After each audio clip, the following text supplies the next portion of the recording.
Namaste, and welcome to the Buddhism Guide podcast by Yeshe Rabgye. If you'd like more of my podcasts, blogs, videos, or guided meditation practices, visit my website, yesherabgye.com. And if you'd like to support my work, go to patreon.com/Buddhism Guide. I hope you enjoy this episode.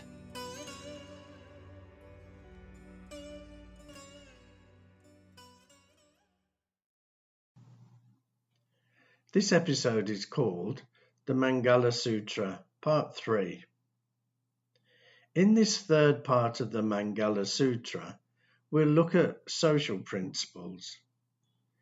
These social principles take us further into our journey of becoming more responsible and reducing our mental suffering.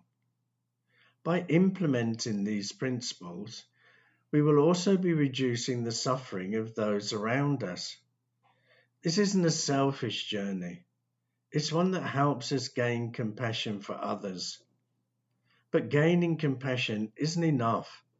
We have to reflect on the principles and put what we learn into practice.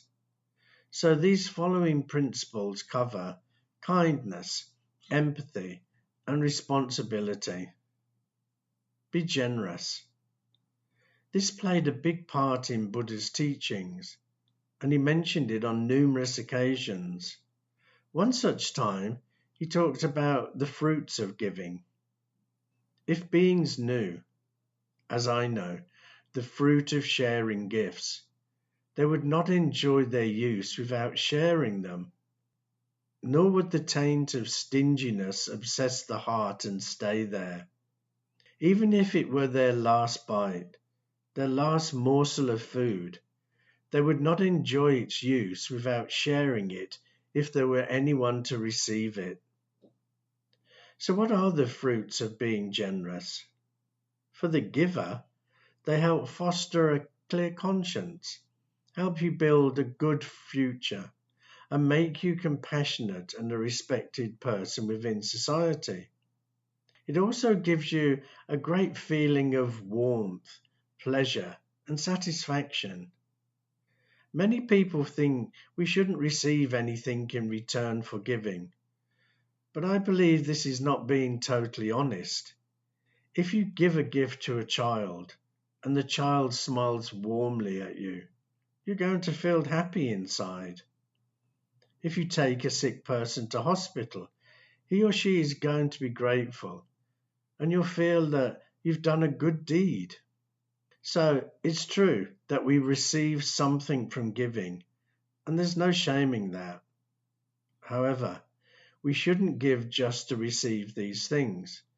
They should be looked upon as a byproduct, and not the purpose for giving. One of the key things generosity does is prevent us from being miserly. It gives us temporary relief from the pain of selfishness and stops us from becoming totally wrapped up in ourselves. When we are miserly, we worry day and night about our wealth and belongings. We go to great lengths to protect them. We can't sleep at night worrying if someone will break in and steal them. We grow to mistrust others, and our mind is disturbed from the pressure of trying to protect our wealth. The miser is so scared of losing his wealth that he hoards it. Buddha put it this way: what the miser fears that keeps him from giving is the very danger that comes when he doesn't give. How true is that? So, a miser lives in fear of his wealth. But to what end? When we die, we're not able to take anything with us. So isn't it nicer to give things away whilst we're alive? I'm not talking about giving everything away and living as a pauper. But there is only so much wealth and belongings we need or can even use. If we do give, we have to be careful that our generosity stems from compassion and not from pride. Our intention and motivation are extremely important here. If you are giving just to get thanks or praise, it isn't going to benefit you in the ways I mentioned above. Your conscience is not going to be clear. You'll not become more compassionate or reduce your suffering, and you certainly will not get respect from others. Giving something and expecting praise is not a very attractive trait. Giving doesn't just mean material things. It could be a friendly smile, a kind, encouraging word. Whatever type of giving you do it with an open heart. Don't expect praise and thanks. Let the smile on the person's face be all the thanks you need. Practice virtuous actions. In part 1 of this series, I mentioned the 5 precepts. These were discussed as things to refrain from. But instead of just avoiding negative actions, we should attempt to act in a positive and virtuous way. A good way to do this is to follow the positive aspects of the precepts, which are practice harmlessness, generosity, faithfulness, truthfulness, and self-control. Harmlessness. If our minds are filled with empathy and respect for others, we'll never have the intention to harm anyone. We'll see that others have difficulties and problems just like us. They go through life trying to be happy as they can. In our lives, we see people who are less fortunate than ourselves, but instead of just having pity for them, we should have empathy.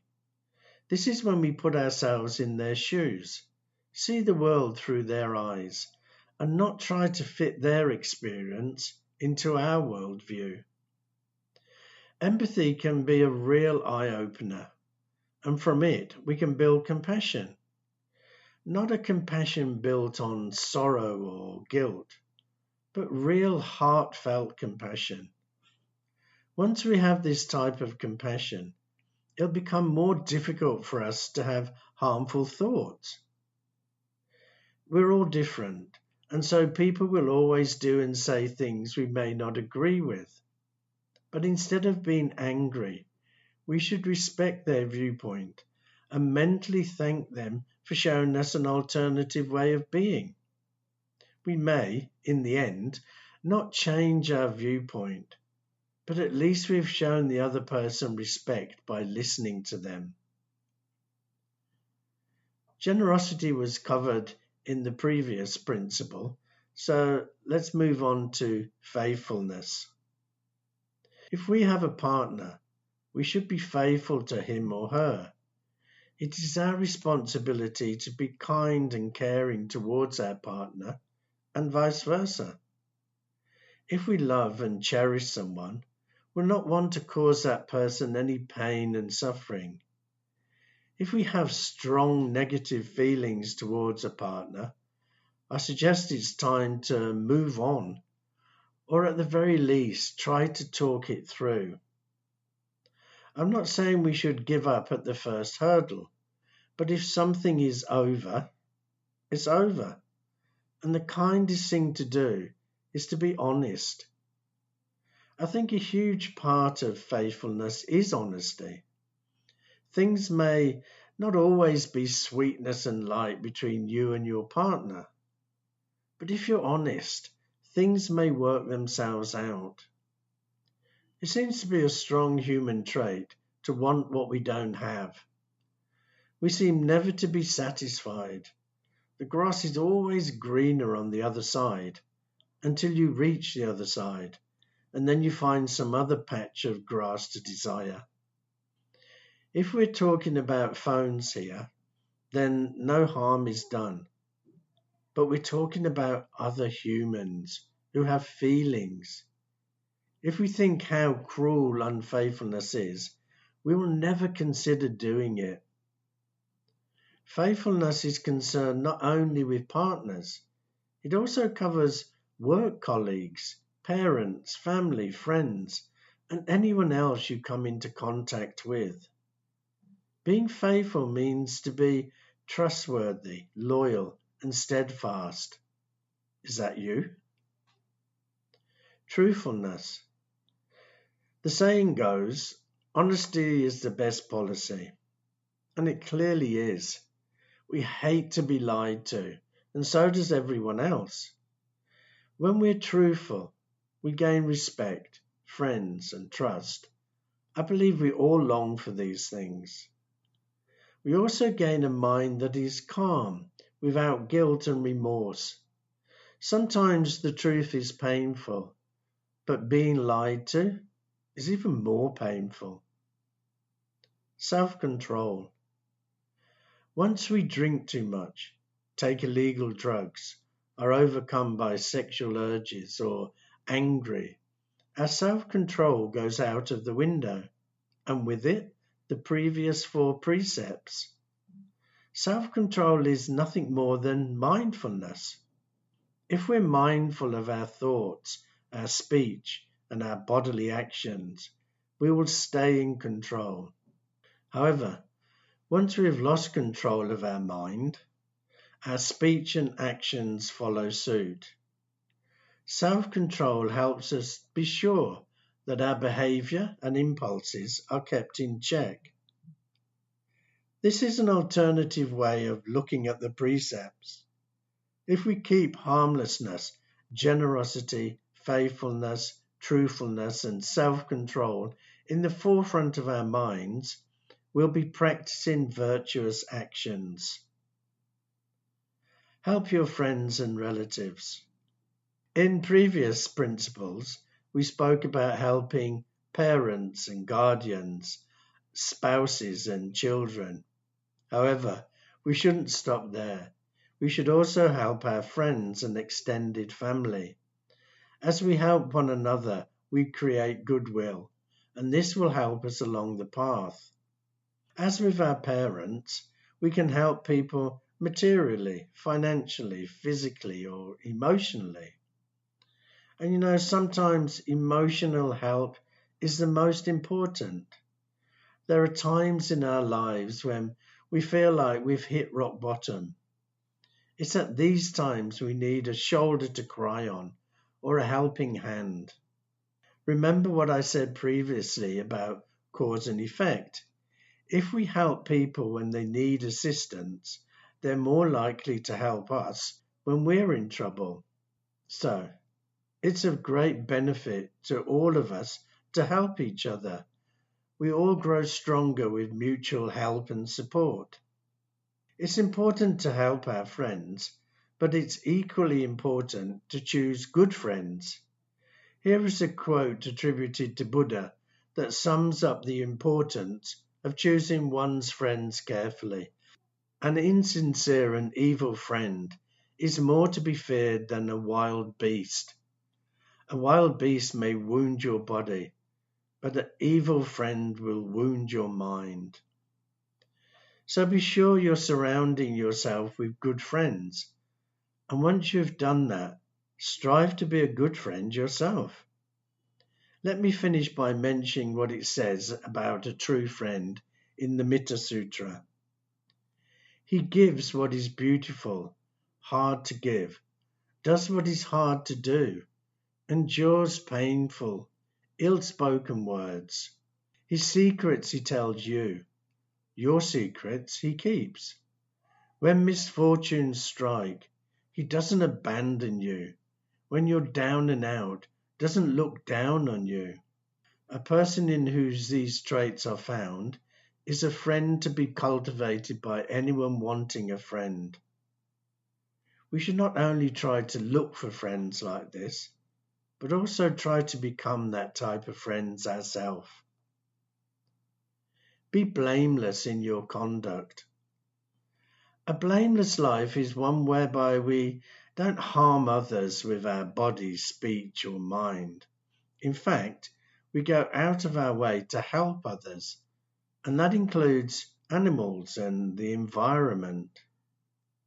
What these principles are trying to do is reduce our sense of unease and discontentment with life. And the way they're doing it is to show us that by being kind, caring, and blameless, we'll have less stress and guilt, and our minds will be more stable and less agitated. And I'm sure we would all welcome that. As you work through these principles, you will see that some are about helping yourself directly, such as following an ethical code or learning practical skills. And some are about helping others, such as taking care of your spouse and helping your friends. This is because we don't live in a vacuum. We're all interconnected. So if you help others and live a blameless life, you're indirectly helping yourself. But if you harm others and lead a blameworthy life, you're in turn harming yourself. A great way to help others is to do volunteer work. I'm sure we can find some time in our busy lives to help others. It doesn't have to be working for a recognized charity. It could be helping needy people in your community, mowing the lawn for an old person, taking a sick neighbour to hospital, raising funds for local charities, and so on. You'll be surprised at the difference you can make if you try. In one of Buddha's sutras, he mentioned another aspect of blameless life. And this undeluded person, not overcome by delusion, his mind not possessed by delusion, doesn't kill living beings, take what is not given, go after another person's wife, tell lies or induce others to do likewise, all of which is for long-term welfare and happiness. What he's saying here is that if we follow these 5 precepts, we will already be on the road to living a blameless life. It may not be enough, but it's certainly a great starting point. We must stay aware, moment by moment, of our actions of body, speech, and mind.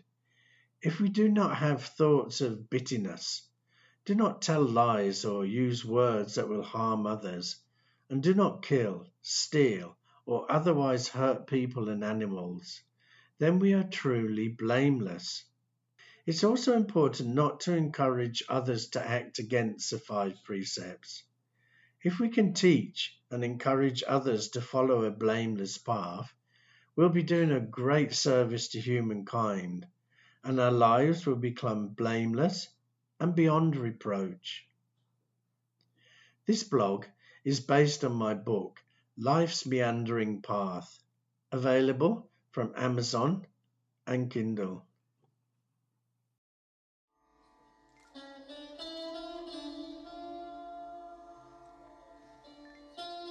This is the end of this episode, but if you'd like to listen to more of my podcasts, go to my website, yesherabgye.com. So thank you so much for listening. And remember, the only person we can ever really know is ourselves. Bye for now.